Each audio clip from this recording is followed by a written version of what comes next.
Okay. So have you ever thought about like the whole second coming thing? Yeah. It's one of those things that pops up, in conversations or in your own head. Oh, yeah, for sure. And we're going to take a deep dive today Okay. into a piece called The Second Coming is Soon, a message of hope and urgency.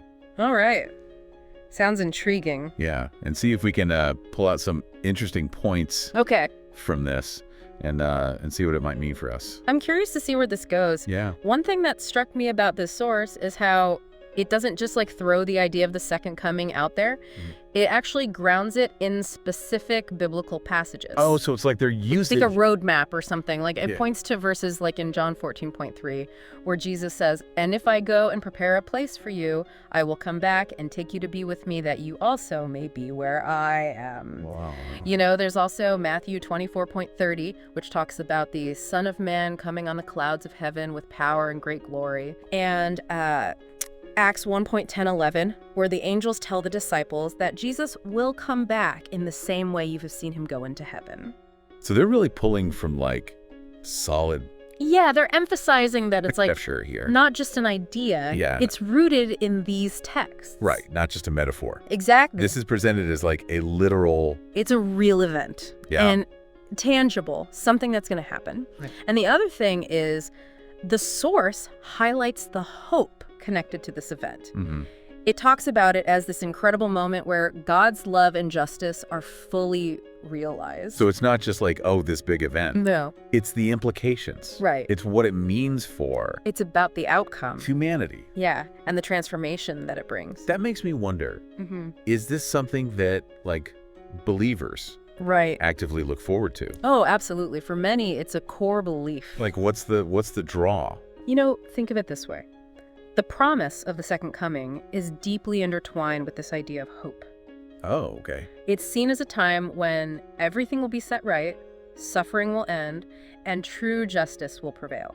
So like ultimate good. Yeah, it's the ultimate culmination of God's plan. Okay, so we have this promise Right. of a return, Uh-huh. and it's supposed to usher in This era of amazing things. yeah, this era of amazing things. Right. But our source also talks about urgency. Yeah, it definitely has that sense of urgency. What makes people think this is all happening now? Well, the source dives into what it calls the signs of the times. Oh, okay. It pulls from passages like Matthew 24, Luke 21, and 2 Timothy 3, Interesting. which describe things like wars, natural disasters, and a decline in morality as indicators that we might be in the end times. You know what's funny though, or I don't know if funny is the right word, but What's that? it feels like every generation Oh, yeah. is like, oh, this is it. Yeah, that's true. This is the end times. It's a recurring theme throughout history. Do you think things are really worse now than they were in the past? That's a great question. Like objectively? It's tough to say objectively. But what I find fascinating is that the source also mentions a potential surge in spiritual seeking.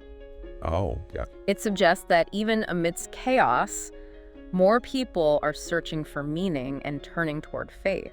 So like kind of a counterbalance to all the bad stuff. Exactly. It's like even as the world seems to be spiraling, there's this simultaneous movement towards something greater. That's interesting. I wonder if our listeners are seeing that Yeah, I'd be curious to know in the world around them. if they observe that trend. This search for meaning amidst all the turmoil. It's definitely something to ponder, Yeah. and it gets even more intriguing when we connect it back to the purpose of the second coming. Okay.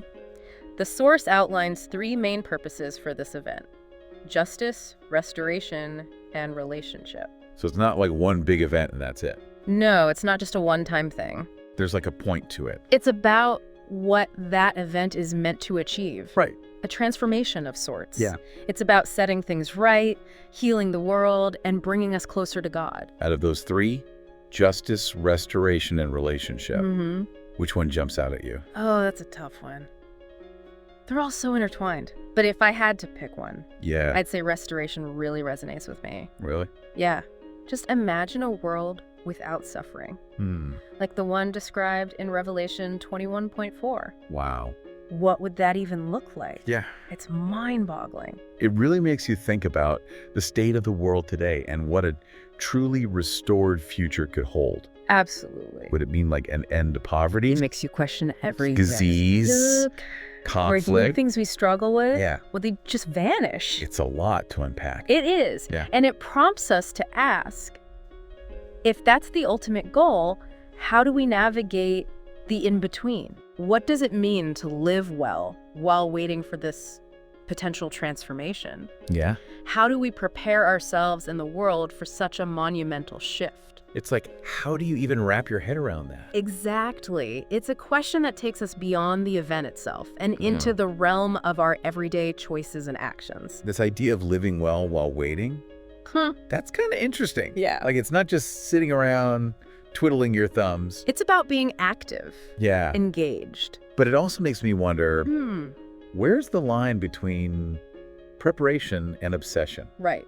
Like, could focusing too much on the when backfire Yeah. lead to anxiety instead of hope? Yeah, exactly. That's such a crucial point. The source actually cautions against that, like getting caught up in predicting the exact date. Okay. It's more about trusting God's timing and focusing on, Aligning our actions. aligning our actions with the kind of world we want to see. Okay, so it's less about, Right.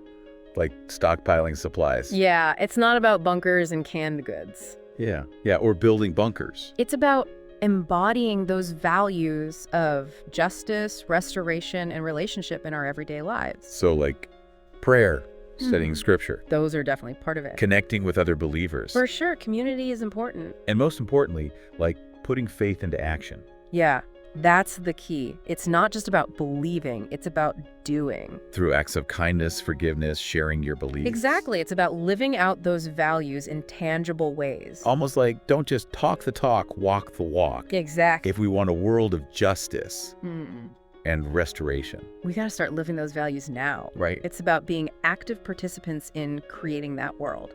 That brings up an interesting question. What's that? What does embodying those values look like in your life? Ooh, that's a good one. For you, the listener, is it speaking up against injustice, Yeah, could be. volunteering? Absolutely. Maybe it's just being more mindful of how you treat people.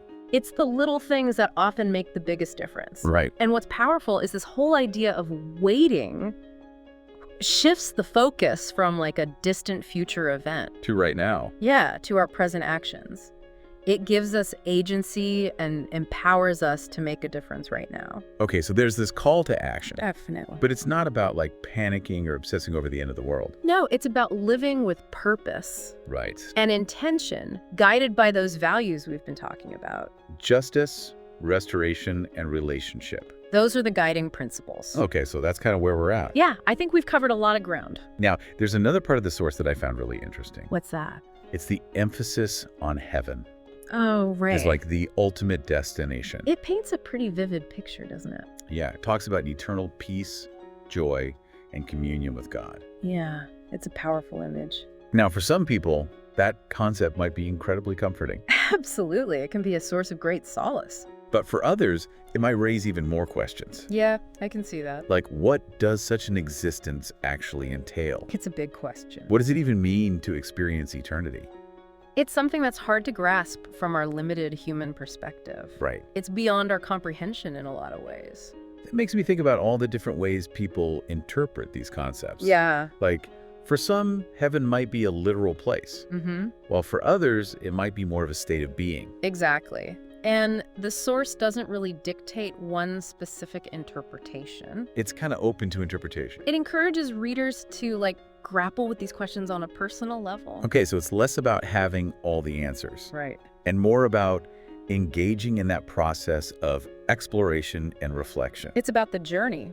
And that's something we can all do, no matter what we believe. Absolutely. It's about asking ourselves, what does the concept of heaven, of eternal life, mean to me? Yeah, what resonates with my own understanding of the world and my place in it?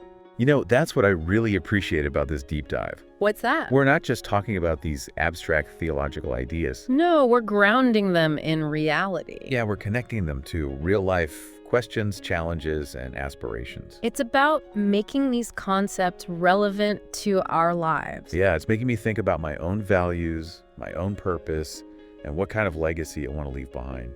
That's what it's all about. It's about living a life that matters. Wow, it's amazing I know, right? how this deep dive has gone from ancient biblical texts to our own personal lives. Yeah, it's been quite a journey.